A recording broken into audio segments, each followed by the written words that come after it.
So, is there any truth to the claim that today's Palestinians are descendants from the ancient Canaanites? It's time for The Line of Fire with your host, activist, author, international speaker, and theologian, Dr. Michael Brown, your voice of moral, cultural, and spiritual revolution. Michael Brown is the director of the Coalition of Conscience and president of Fire School of Ministry. Get into The Line of Fire now by calling 866-34-TRUTH. That's 866-34-TRUTH. Here again is Dr. Michael Brown.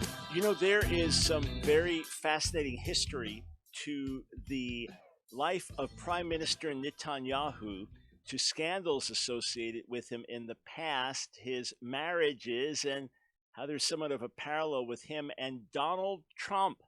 Yeah, I'll talk to you about that today on Thoroughly Jewish Thursday, not in gossip column fashion, but in a way I think you'll find interesting. I want to interact with a quote from Palestinian Authority President Mahmoud Abbas, once again raising the fictitious claim that today's Palestinians are descendants of the ancient Canaanites. In other words, they are the original inhabitants of the land. Not exactly the kind of thing you want to take pride in, but even so, fictitious claim. We will talk about that as well as a number of other things. It is Thoroughly Jewish Thursday, which means the phones are open to your Jewish-related questions. So what comes under that category? A Hebrew question, a question about messianic prophecy, Jewish background to the New Testament, a question about Judaism, Jewish practice, tradition, Jewish objections to Jesus, Yeshua. You might be a Jewish listener and you are not yet convinced that Jesus is the Messiah, or you're convinced that he's not, and you'd like to interact with me. Phone lines are open. Also, if you've got a question about modern Israel today, would gladly speak with you. 866-34-TRUTH. All right. How many times has Donald Trump been married? You'll know the answer to that. 3. And that's been one of the issues. A thrice married president supported by conservative evangelicals. How could that be? A man known for his playboy past, a narcissist businessman. How could he be supported by evangelical Christians? This is something that's come up often in conversation. And when I was supposed to be on Chris Cuomo a couple of weeks back to debate the issue of conservative evangelicals supporting Donald Trump, one of the things I was going to say plainly was, listen, he was not, for most of us, our first candidate. We had concerns about his past and the depth of his conservative stance, but in light of babies being slaughtered in the womb, we thought he'd do a better job than Hillary Clinton. And in light of Christians being slaughtered in the Middle East, we thought he'd do a better job than Hillary Clinton. And in light of our religious freedoms being threatened, we thought he'd do a better job than Hillary Clinton. In other words, we voted with our eyes wide open with various concerns, but in balance felt that he would do the better job on issues that were very important to us. And we also felt that Hillary Clinton herself had her own history that was corrupt in different ways and that was morally concerning. Well, what about Prime Minister Benjamin Netanyahu? So highly regarded by evangelicals in America, when he has spoken to Congress, standing ovation after standing ovation, looked at as a real hero and a man that speaks the truth and immovable, a man of conviction and these kinds of things. And of course, for Americans, the fact that he studied in America and he speaks English with an American accent makes him sound very much like one of us. Obviously, English is his second language. In any case, well, Hebrew certainly is first. Does he have another language that he speaks even better than English? Anyway, Hebrew is his first language. Fact is that Prime Minister Netanyahu has also been married 3 times. Did you know that? Yeah. And when he was much younger in his political career back in 1993, there were allegations of him having an affair. Well, he went on public television 1993 and confessed to apparently numerous affairs. I tried to get the exact transcript. I haven't been able to find that. But he confessed to marital infidelity. So here you have a man now married 3 times with a known adulterous past. This is known. This is not disputed. This is public record that he confessed to. And yet, right-wing conservatives voted for him in subsequent elections, and very Orthodox Jews for whom morality is very important and marital fidelity is important, they also voted for him. So even though he's a very different man than President Trump, even though he is much more of a statesman, at least at this point in his career, I don't know how much back then, within Israel, he remains a very controversial figure. Within Israel, there's constant bickering. He is much more respected and loved in America than in Israel. Israel, everybody's tearing down everybody. Israel, you're not going to have like a majority of the people behind you. It's just that you have the largest group among the minority. I mean, that's kind of the way it works out. And in Israel, you ultimately vote for parties, not for people. Then the party has to put together a majority government. So because you never get enough votes, you got 120 seats in the Knesset, you're not going to get 61 seats for your party. So maybe you get 35, and that's the biggest group, and maybe your competitor has 30. So you got to scramble to get those other 26 seats, and you're going to have to compromise with some groups who really don't want to in order to have a coalition. I mean, that's just the way it works. And I've read years back when I was reading more stuff in Israeli newspapers and reading more things in Hebrew, etc., modern Hebrew, I would read the most vicious attacks and assaults back and forth, from Israelis attacking Israelis. To this day, it makes American politics look tame. But it's interesting that despite Prime Minister Netanyahu's known moral failures, confessed moral failures, and the fact that his present wife of many years now is his third wife, he has been a popular leader, elected to be prime minister, then out, and then elected again.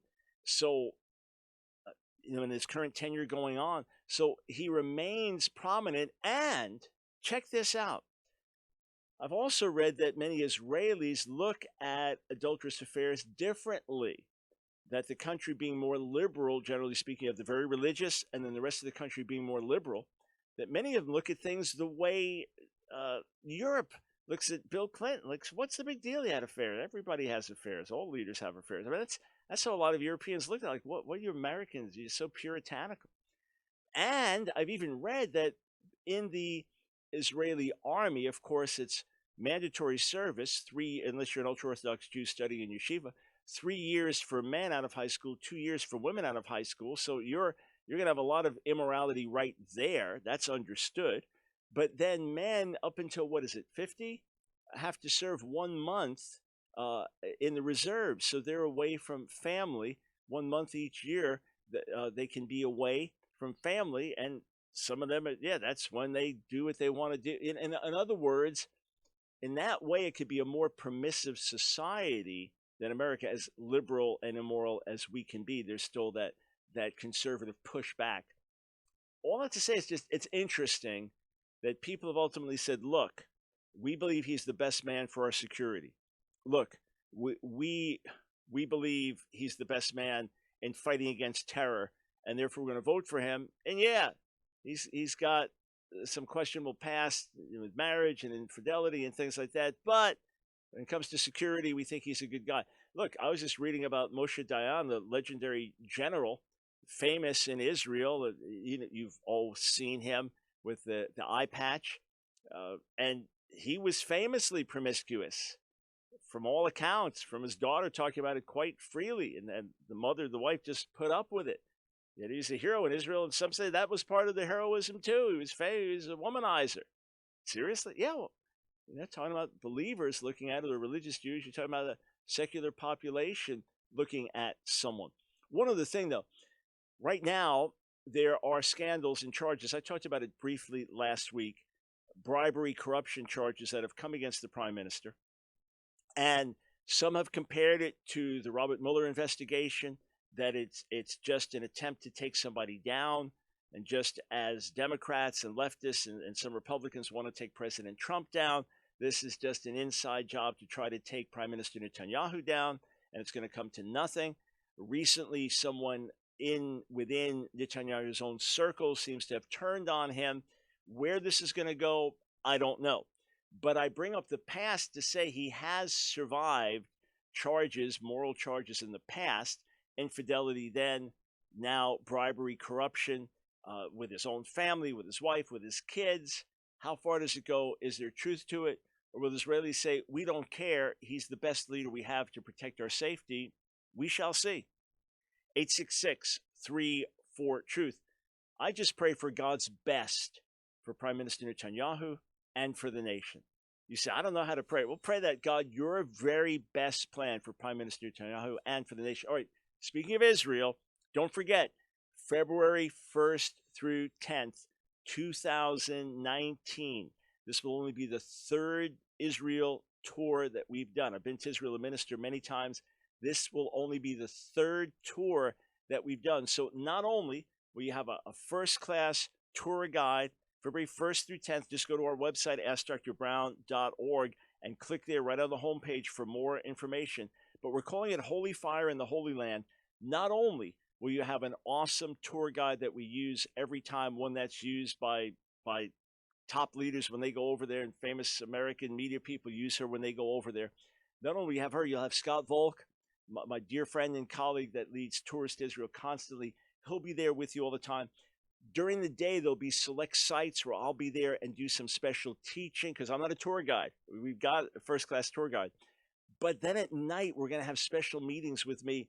Every night, we're going to do something, be it a Q&A session with me, be it a prayer and ministry time, be it getting some other Israeli believers in and we'll minister together, be it going somewhere where I'm going to speak, be it going to do my radio show with me. You'll have opportunities. So we'll get in ministry to you, meals together, plus the full tour with your tour guide, Scott, during the day. So tour guide and Scott during the day. So sign up today, February 1st through 10th, 2019. We've only done 2 tours. If I did them as much as I was asked to, I'd do them just about every month. And the people that have gone with us have been so radically and dramatically transformed. It's been incredible. And the accommodations are great. Great meals, great hotels, great tour. But the biggest thing is just to be there. It's so life-changing. And even though I knew, and I've said this over and again, I knew when we invited people to come the first time how impacted they'd be. I was still surprised by how impacted they were. Okay, we come back. I'm going to go straight to the phones. Your Jewish-related questions on this thoroughly Jewish Thursday. 866-348-7884. That is the number to call.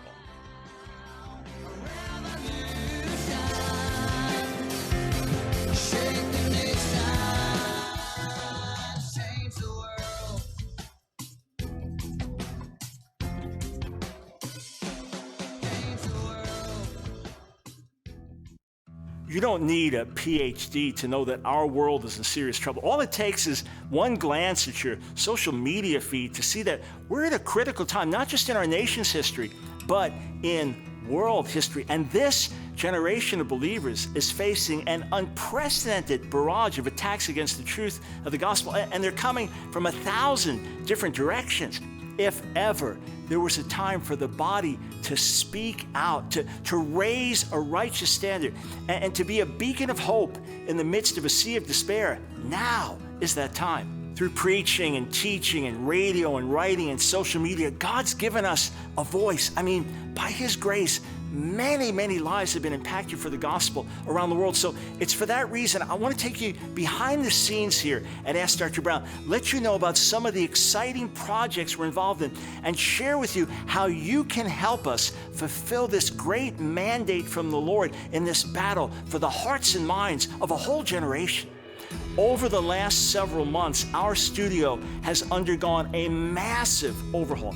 We have put thousands of dollars into revamping what is basically our command central. This studio is not just used to produce the Line of Fire radio broadcast, but we also produce in this studio hundreds of YouTube videos that you see, as well as our media for other ministry outlets like God TV and NRB TV. So this studio is really the heartbeat of everything, all the media that we produce at Ask Dr. Brown. And now we are ready to step into a whole new realm, and we can do it with your help. So I'm asking you today to partner with us. Through your generous donations, we can fulfill this mandate from the Lord in this battle for the hearts and minds of a whole generation, and you can help amplify my voice. Friends, stand with us today.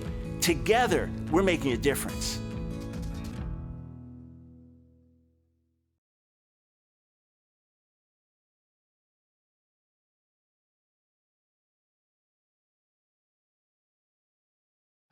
It's The Line of Fire with your host, Dr. Michael Brown, your voice of moral, cultural, and spiritual revolution. Here again is Dr. Michael Brown.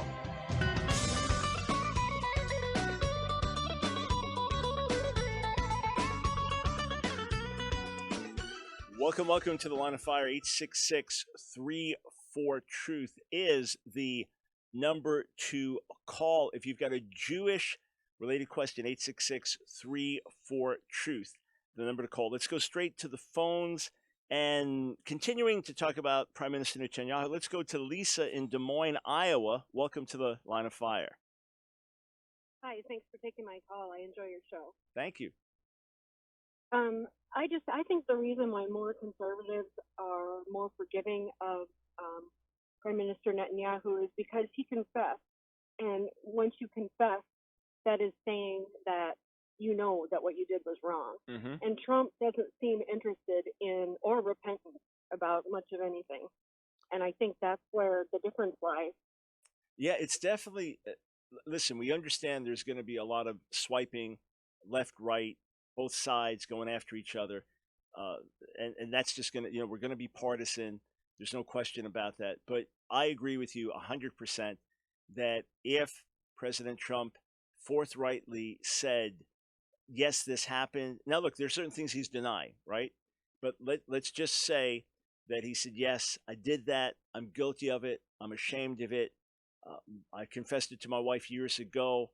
I'm ashamed it's come out to the public. But yes, this is part of my past. And sorry to say, you shouldn't be surprised because I boasted about things like this in the past. Now I'm ashamed of them.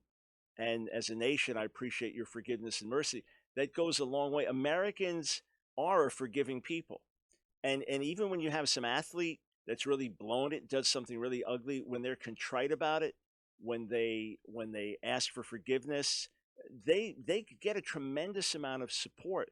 Look, when President Trump during the Hillary Clinton debate referenced some that horrific tape and comments he made and said, look, I'm not proud of it. It's just locker room talk, meaning I haven't really done that stuff, but I'm not proud of it. Okay, that was a step in the right direction. But in one speech, I remember writing about it, saying maybe he's going in the right direction. In one speech, he said that he had spoken harshly about people and he regretted it. And I thought, okay, that's positive, that's good. But no, I've not seen that as a pattern that when he blows it, he acknowledges it and asks for forgiveness. And if he did that, it would go a long way. It would make it a lot easier for people to get behind him. So you're right. And listen, what many people have a hard time realizing is that there's great strength in humbling yourself, that it takes moral character to do that. It takes moral strength to do that, to say, I was wrong, I blew it, no excuses, please forgive me. With God's help, I'm not going to repeat that. That is a sign of strength, not weakness. Many people think. Well, even Clinton did it. I mean, even Clinton did it, and look, why can't Trump do it? Yeah, well, I mean, I don't know that Bill Clinton really ever came clean with the various affairs and the full measure of what he did, and those who accused him of rape and things. But yeah, I see no reason except it's just not who he is. So we have to keep praying for him. Oh, I pray for him every day. Yeah, well, thank you. So I agree with you, Lisa. Thanks for the call. 866-34-TRUTH. Let us go to Lewis in Rockford, Illinois. Welcome to The Line of Fire. Hi, Dr. Brown. How are you? Doing well, thanks. Great. I've been studying the Greek and the Hebrew. I'm a student in a seminary at Grand Canyon University, and I have a question about the word Sabbaton in the Greek and how it's translated in the Hebrew. Yeah. Are there places in the Hebrew that use the word Sabbath or Shabbat as day? Just as day, not meaning yeah, Sabbath like day? Day of the week. Mm-hmm. No, all right. So give me an example. This way, I'll look at both Hebrew and Greek at the same time. The Hebrew and the Septuagint of where you'd find, say, Sabbaton used, and of course, Greek did not have the sh sound, so sh in Hebrew became sa in Greek. So give me an example of a verse where you're thinking. The verse I was looking at in the New Testament was Matthew 28:1, mm-hmm. and we have the word Sabbaton twice in there. One of One of the times it means on the Sabbath day, Right. and the second one it says on the first day of the week. Got it. Exactly. Right. So here's what I'm just going to do, and I'll go through the process. All right. Unfortunately, we don't have this on the screen for everyone to watch that's watching, but I'll click on Sabbaton in Greek. Okay. And then I'll search for that, and then that'll tell me all the various times. It's almost 200 times the word occurs between the Septuagint and New Testament usage. Okay, so the first time it occurs, Exodus 16:23. Yeah, it's just as Sabbath there, but basically, in short, rather than because we've got 200 references to go through here and over 160 verses, to check every one. But in short, it's it can be used obviously in Matthew 28, and I'm just going to scroll down there for a second. And I was focusing more on Old Testament usage, so we just want to look at New Testament for a second. Matthew 28:1. And you say that it says at the end of the Sabbath, it began towards the first day of the week, right? Right. Yeah. So as to that usage in Hebrew and how common it is, I off the top of my head, I'm not thinking of when it would be used that way. It can be used for a holy day in another part of the week. In other words, a sacred convocation. So you can have, say, during that, and that's a big controversy within Passover, that there's first fruits, dedication of first fruits is the first day after the Sabbath. Does that mean the first day after Saturday, right, which is always the Sabbath, or the first day after a Sabbath within Passover, a holy convocation within Passover? But just meaning any day of the week or first day of the week, no, not to my knowledge. It's either going to be the seventh day Sabbath or another holy convocation on a different day that can also go by that name. So what would lie behind Matthew 28:1 in that exact usage, to me, is not primarily normal Old Testament usage. That being said, I will just double check because I've looked at it more in terms of the Hebrew Bible than Greek New Testament. And if there's anything else I discover in the next few minutes in terms of something I haven't looked at, I'll let you and our audience know. Okay. Thank you, Dr. Brown. It's been a pleasure. Yep, you're very welcome. Yeah, and certain things I know right off the top of my head, hopefully a lot. Other things just need to double check, make sure we didn't miss something. All right, 866-34. Yeah, I got time for one more call. Let's go to Miguel in Suffolk, Virginia. Welcome to the Line of Fire. Hey, Dr. Brown. How you doing? Doing well, thank you. So you got another seminary question here. Awesome. What seminary are you in? I just got... What's that? What seminary? I go to Virginia Beach Theological Seminary in Virginia Beach. Okay, great. Yeah, so I just got done reading Colossian Syncretism by Clinton E. Arnold. He talks some about magic and the influence of things pertaining to angels and demons during that period of time, first couple centuries of the church. Yeah. So I'm trying to keep it Jewish here, from a Jewish historian point of view. How influential were books like the Book of Enoch or the Wisdom of Solomon during that period of time, as far as Judaism goes? Yeah. Very, very influential. No question. Enoch was widely read and widely revered. And while these books ultimately were not included in the Hebrew canon of Scripture, they were absolutely influential. But more broadly, sir, magic, superstition, there was a lot of that. There were incantations against demonic powers. There's a lot in the Talmud, religious literature, early rabbinic literature about demons and demonology. There was not a sense of you have Satan versus God. Satan was just part of the larger angelic kingdom, but he had his domain of demons and things like that. To this day, in very, very religious Jewish households, Hasidic ultra-Orthodox Jews, there's still a lot of superstition. There's still things having to do with magic and Kabbalah and, evil eye and stuff like that. So things that we would look at as just folktale, superstition, etc., that has become part of some of the ultra-Orthodox Jewish world, and especially the mystical Jewish world. I remember visiting the city of Safed, or Safed, as it would be called, in northern Israel, which is kind of a headquarters for Jewish mysticism. And we went into the old shul, what used to be the synagogue, the shul of Yosef Karo, who lived about 500 years ago and was famous for his compilation of law. And the synagogue was painted kind of like a blue-green type color, if I remember. But we were told that was a good color to keep demons away. So these superstitions persist. And if you'll just do a search for magic and superstition in Judaism, you'll find there's quite a lot written about it.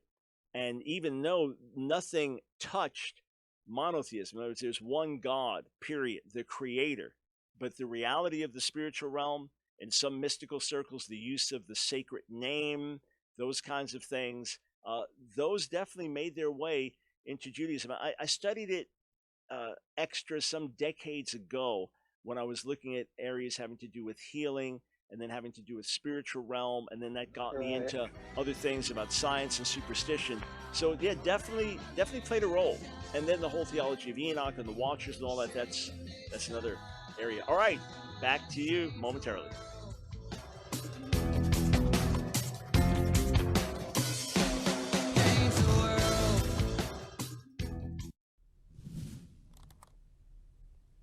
There are Jewish scholars who believe that Jesus was a good guy, that he was a rabbi, Orthodox rabbi, a fine Jewish teacher, and that he's not the one responsible for all the changes or founding, quote, Christianity. Rather, Paul changed things.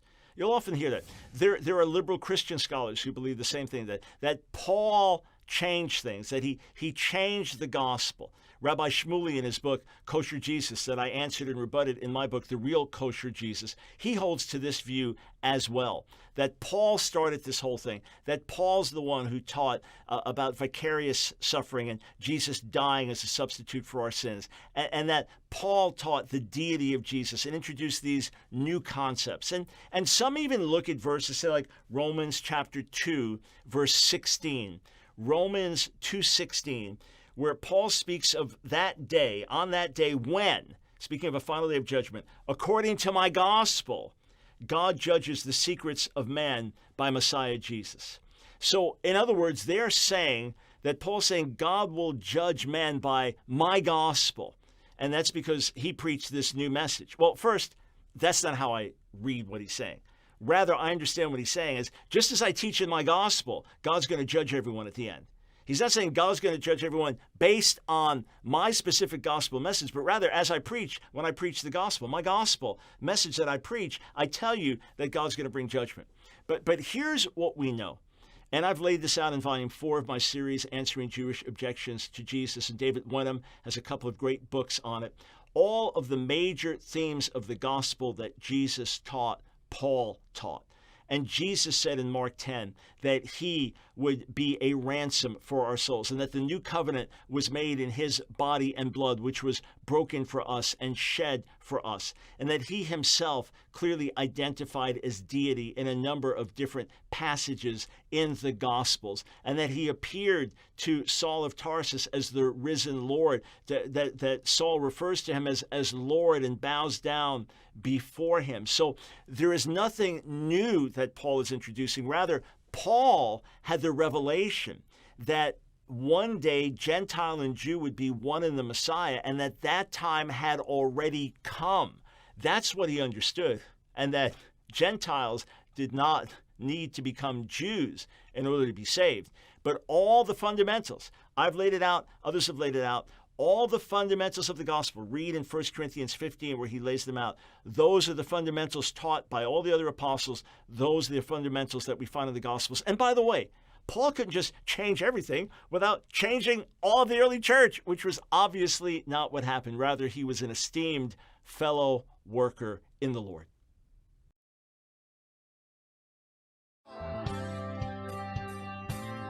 It's The Line of Fire with your host, Dr. Michael Brown. Get into the line of fire now by calling 866-34-TRUTH. Here again is Dr. Michael Brown.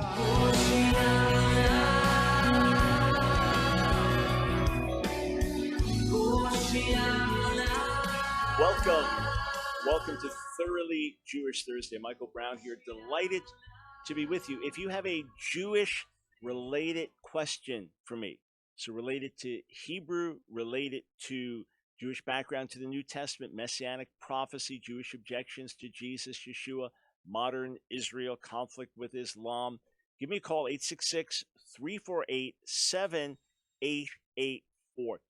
We spent yesterday's broadcast talking about what made Billy Graham special and the significant ways that God used him. And folks called in as well with their own testimony and story. And I did this not just to honor his memory, but also to encourage us to follow in his example, both of integrity as well as giving himself to reach the lost. There were controversies, of course, that surrounded him. Remember, when he stood against segregation, when he literally, with his own hands, took down barriers that had been erected to separate blacks from whites in the 50s, those were controversial acts.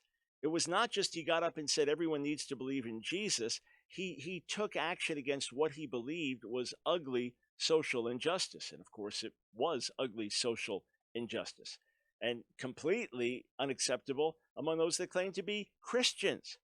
So those were controversies he was involved in then. And then also there were tapes released from conversation he had with Richard Nixon, which would have given the impression that he was in some way anti-Semitic and that he spoke against Jewish people. So there are Jewish articles today saying, how should we look at him? How should we think of him? And there's an article in the Jewish Week, Times of Israel, and it says, okay, let's just see who wrote this article here. Gerald Zelzer.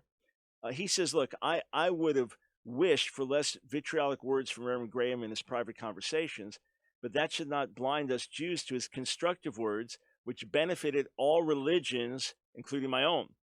He says, let's recall on the plus side, Reverend Graham's faith was absolute, but not imperialistic. In 1995, for example, he refused to join a nationwide campaign of his Southern Baptist Church to aggressively convert Jews and Muslims, explaining, I have never targeted Muslims, I've never targeted Jews. While Jesus was his exclusive personal path to salvation, Reverend Graham admitted not knowing who God would save and who not. Quote, it would be foolish of me to speculate on who will be there in heaven and who won't. I believe the love of God is absolute. I think he loves everybody regardless of what label they have. He was an evangelist, but not a fundamentalist. In any case, he goes on to have a more gracious approach. Yes, Billy Graham did preach salvation through the cross and call on people to believe in Jesus, but he did it in a way that did not put off all of his critics. All that to say that even though there were statements he made that caused controversy, people looked at the overall statement of his life and tenor of his life, and no one who knew him could then accuse him of being an anti-Semite. 866-34-TRUTH with your Jewish-related questions. Earlier this week, Mahmoud Abbas, Palestinian Authority President Mahmoud Abbas, reiterated the claim that really the Jews have no claim on Israel today. It is only the Palestinians who have a claim. After all, they are the descendants of the ancient Canaanites, and therefore they have been in the land for millennia, and they are the rightful inhabitants of the land, and the Jews are the usurpers. In my book, 60 Questions Christians Ask About Jewish Beliefs and Practices, I tackled that idea. I tackled that idea that Palestinians are descendants of the Canaanites. So let me put that to rest. Let me break it down for you in some detail. And also, I'm going to give you a big surprise. Oh yeah. Who might some of the Palestinians be descended from? You are in for a surprise. Okay, so question I ask is question number 34 in 60 questions Christians ask about Jewish beliefs and practices. So are the Palestinians descendants of the ancient Canaanites. And I say, to begin with, historically speaking, a reminder, there's no such thing as a Palestinian people. So it's true that there have been Arabs living in the land of Palestine for centuries. Israel was called Palestine by the Romans, of course, as you know, 2nd century AD. And it's true that some of these families have lived in Palestine without interruption for many generations. But at no time before 1967 did these Arabs even identify themselves as Palestinians, nor did they seek to achieve any type of statehood there. There was no Palestinian nationalism and no attempt to develop the territory as a homeland for these Arabs. And in 1936, when the Palestine Orchestra was formed, it was a Jewish orchestra. All right, so just to put that out to start.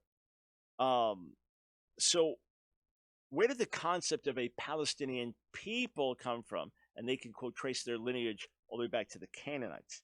Mitchell Bard, in his very simple book on understanding the Israeli-Palestinian conflict, says this: prior to the partition plan, so 1948, prior to partition, Palestinian Arabs did not view themselves as having a separate identity. When the first Congress of Muslim Christian Associations met in Jerusalem in February 1919 to choose Palestinian representatives for the Paris Peace Conference, the following resolution was adopted. Quote, "We consider Palestine as part of Arab Syria, as it has never been separated from it at any time. We are connected with it by national, religious, linguistic, natural, economic, and geographical bonds."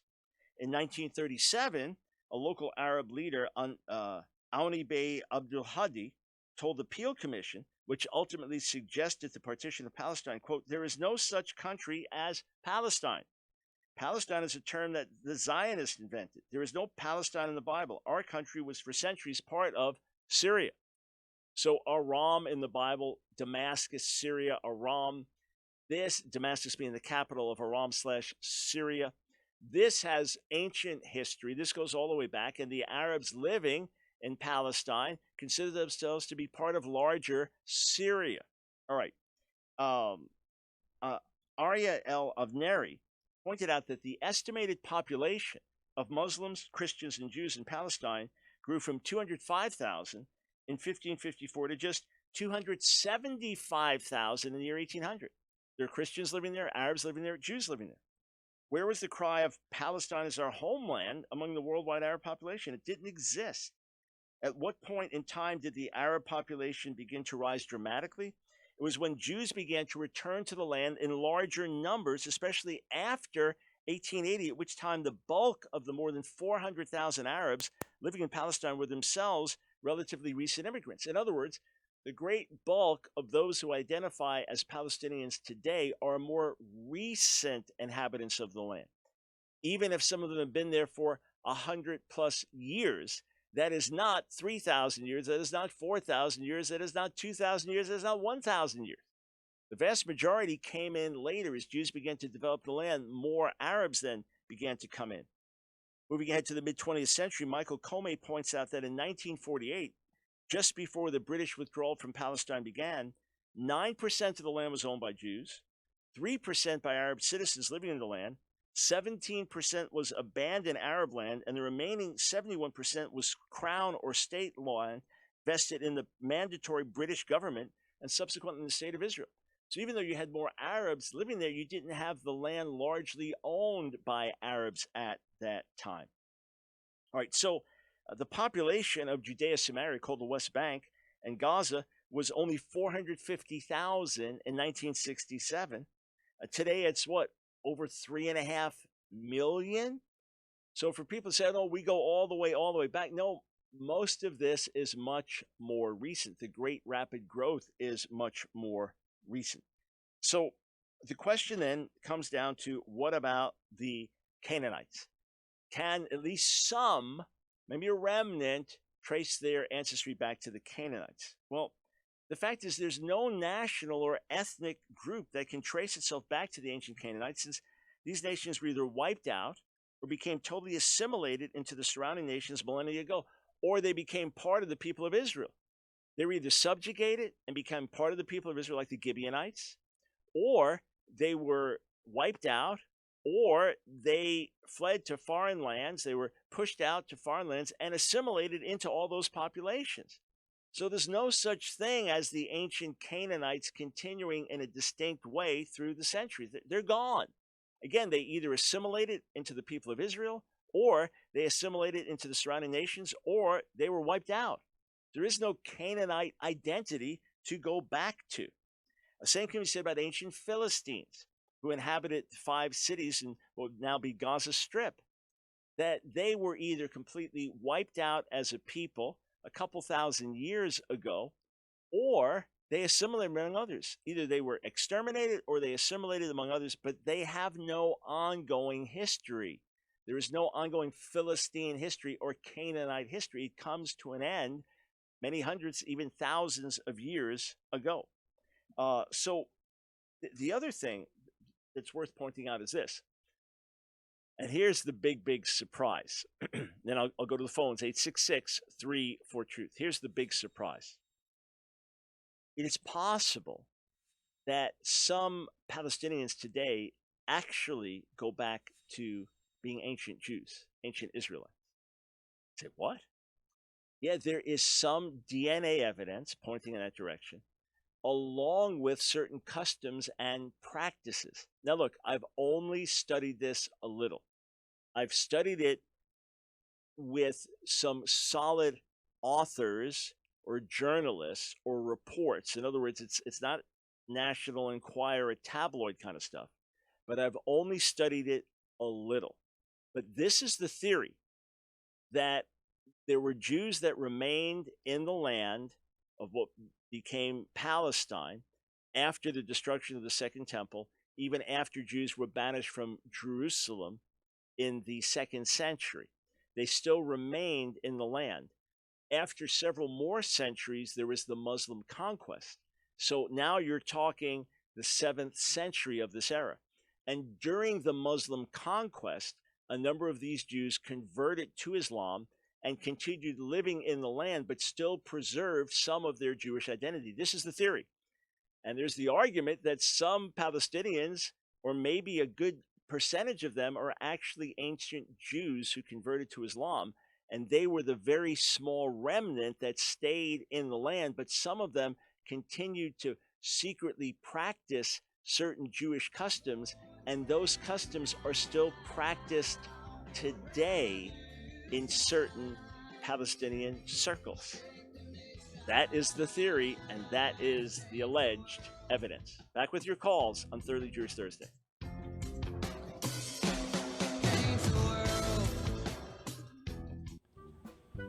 I want to present to you a unique way that you can partner together with me to reach Jewish people with the good news of Jesus, Yeshua, the Messiah. Hey, Paul wrote that the gospel is to the Jew first, but many of us don't know how to reach the Jewish people with the gospel. Can I tell you, we have a unique open door, and Jewish people are ready to hear, but we need your help. When I was in Israel recently, my last hour in Jerusalem, about a dozen different people came up to me, and they wanted to thank me for the impact of our message. One Jewish woman came up to me, a believer in Jesus. She said, "You saved my son's life. He was falling away. He was getting pulled by other objections to Jesus. He read your material. He's back in the faith." A young man came up to me. He said he and his Orthodox Jewish friends, here he is, with the yarmulke, the head covering, the traditional Jewish outfit. He said he and his Jewish friends, his Orthodox friends, watch my debates with rabbis. A few years ago, I was able to lead a Holocaust survivor to faith in Jesus. He was a brilliant man, an atheist who had fled the Holocaust. He read my books on answering Jewish objections to Jesus, came to faith, led his wife to the Lord before they left this world. Friends, we have the resources. We have books ready to be translated in Hebrew to be distributed in Israel. We have our Real Messiah website, unique for reaching Jewish people, Orthodox Jews with the gospel, ready to be translated in Hebrew, ready to do internet campaigns to get into every home in Israel. Every cell phone in Israel can have this message, but we need your help. Every gift to our ministry will literally help us reach another Jewish person with the good news of Jesus the Messiah. Go to AskDrBrown.org. AskDrBrown.org, and when you go there, we will partner together to bring salvation to Israel and the Jewish people. Together, we're making a great difference. Now is the time to reach the lost sheep of the house of Israel, to share in this end-time harvest of Jewish souls, and to find out how to receive this 2-DVD set, Predestination, Election, and the Will of God Debate, go to AskDrBrown.org and click the TV banner. Michael Brown.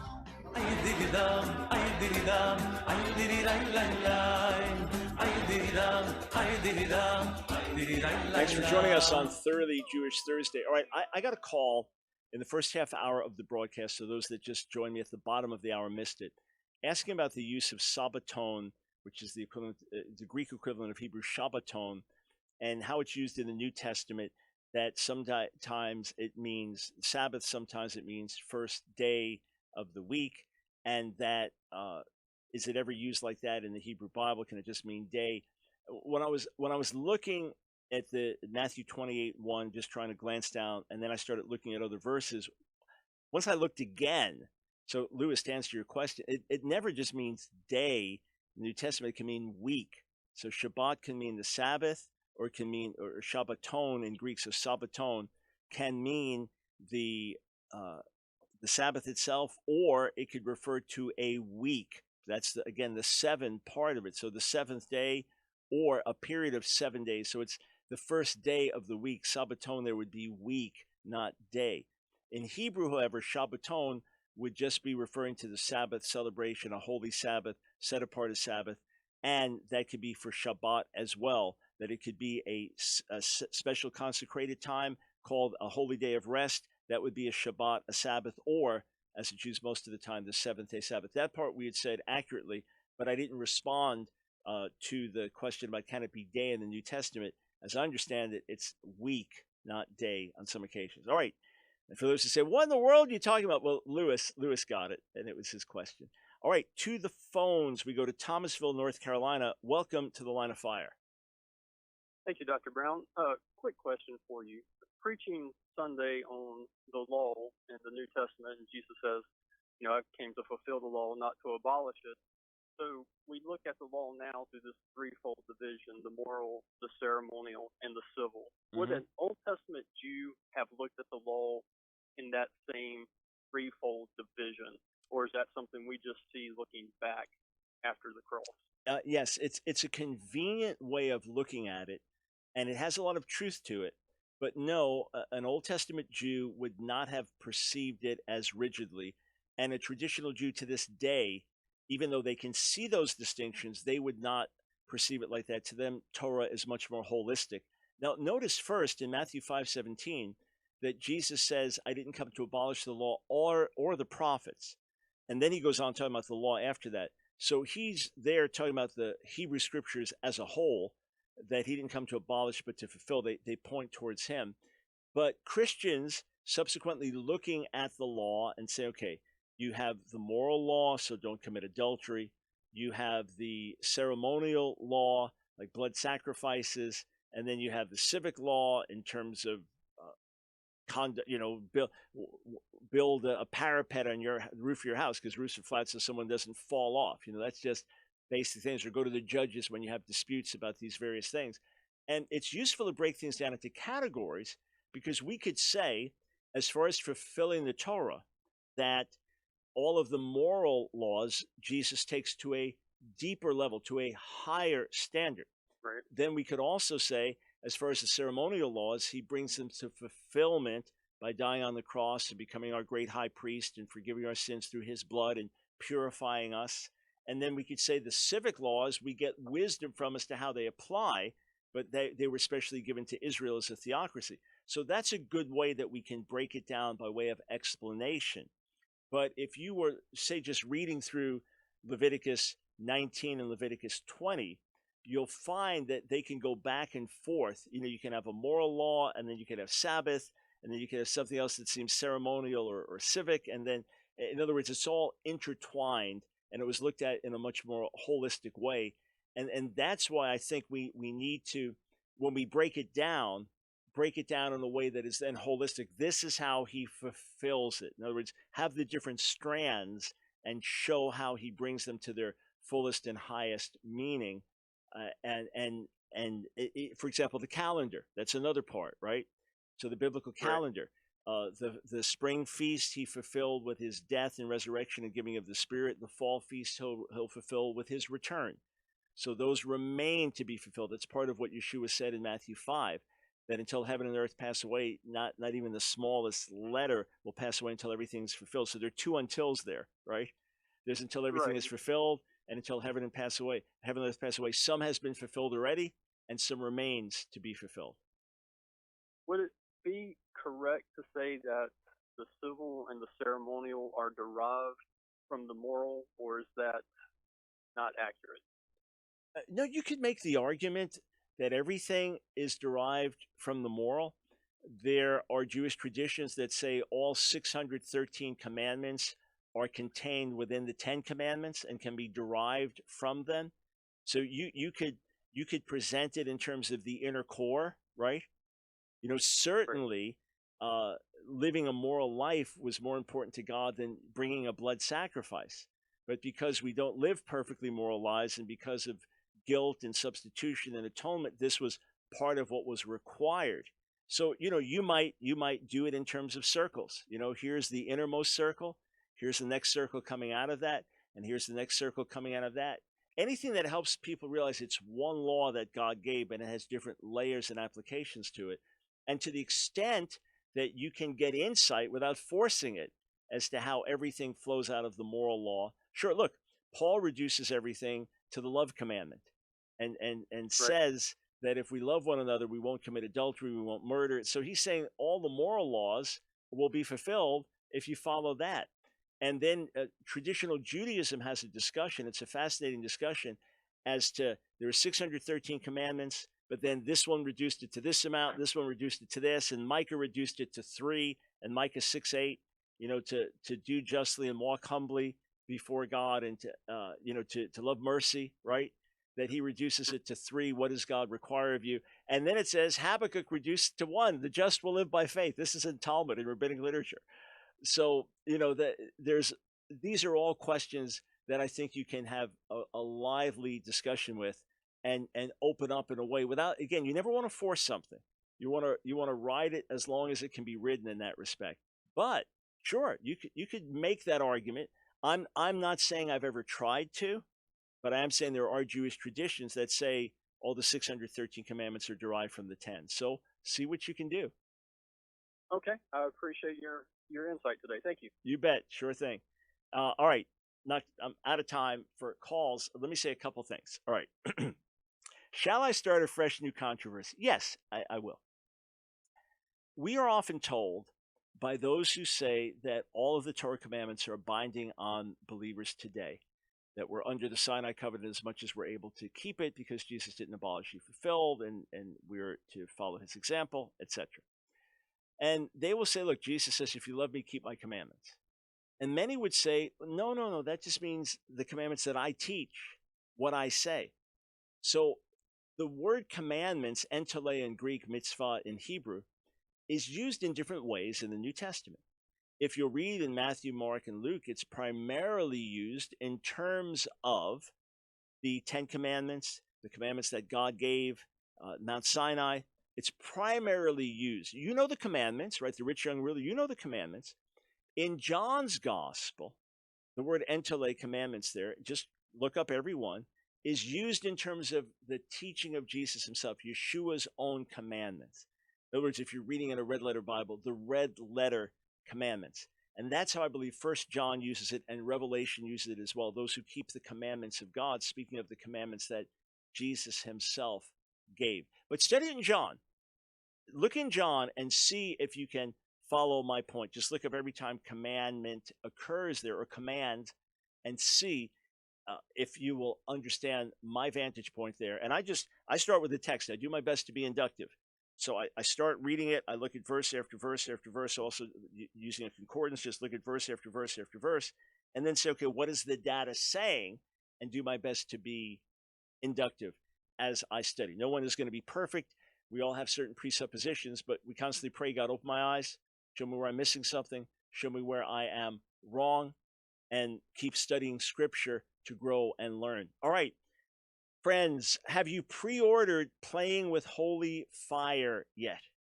Yep, comes out April 3rd, a wake-up call to the Charismatic Pentecostal Church. Of course, you can order it on Amazon and ebook form, or there's an Audible book this time, or you can get the paperback. But if you'd like to get a collector's edition, something special from us, and it's special for me too because I get to sign these, you can pre-order at our website, askdrbrown.org, askdrbrown.org. You'll see a banner, maybe the second banner that comes up on the page. You can pre-order there, and what we do, we get the first printing. So however many pre-orders we get, whether it's the first 100 or 200 or 300, whatever it is, we number them, all right? So you'll say, I got number 31, I got number 6, I got number 108. So they're numbered, and then I sign them to you with a scripture. So it's special for me. We got a big stack of books. We pray over them, and I get to sign them for you. It's special for you in that if someone wants to borrow it, that's your book. It's numbered, it's signed. We only do it with the first edition. And also, it's a way that you can help us and support our ministry. So go ahead and pre-order. And we, trust me, friends, we go for it. We tell the truth. We talk about abuses openly and candidly, but in the context of this, that God is doing an amazing thing around the earth. That in the last century, more people have come to faith than any other time in world history, and it is primarily through the charismatic Pentecostal outpouring. This has happened worldwide. But with the rapid growth, there have been lots of abuses, and we have often not done a good job of self-policing. So we tell it like it is in this book, and charismatic leaders were lining up to endorse it, wanting to put their amen behind it. Go ahead and pre-order. They back with you tomorrow. You've got questions. We've got answers.